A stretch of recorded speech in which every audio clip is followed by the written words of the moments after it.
is our last lesson for this week. It's a Friday lesson. I didn't do a lesson yesterday because it was just a repeat of what Wednesday's was. It was just reinforcing the same idea of making a 10 on your 10 frames. Today, it's going to be a pretty easy lesson. You already know this, but the only difference is now we're working past 10. We're not working up to 10 anymore. We're working past 10 again and working on those team numbers. So I'd like to start with these dominoes.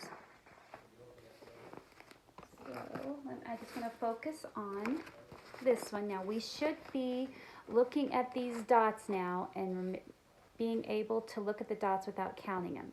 So this top one says, I'm looking at 9 plus 5. Now remember, when they're all filled in, it's 9 because that's 3 plus 3 plus 3. That's 9. And then obviously we know 5. So when we're adding these numbers, we start with the biggest number, which is 9. And then we count on, or we make a 10.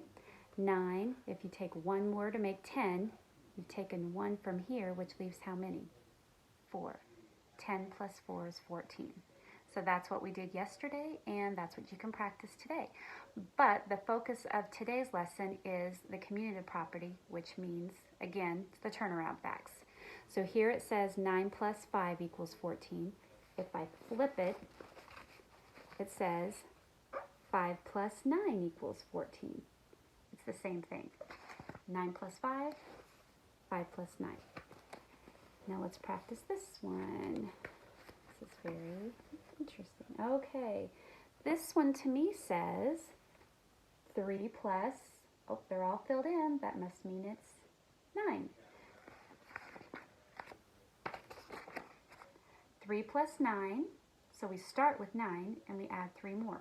9, 10. 10 plus 2 is 12. Let's turn it. Now it says the same exact thing, but we have it in a different order. 3 plus 9. It still is going to say 9 plus 3. Even though we turned it around, it still is going to say the same number. Remember, it doesn't matter what order it goes. Okay, it's pretty basic, pretty simple stuff. You've known it. Just try to make practicing that make a 10 strategy when you're trying to figure out what these are. Okay? Bye-bye.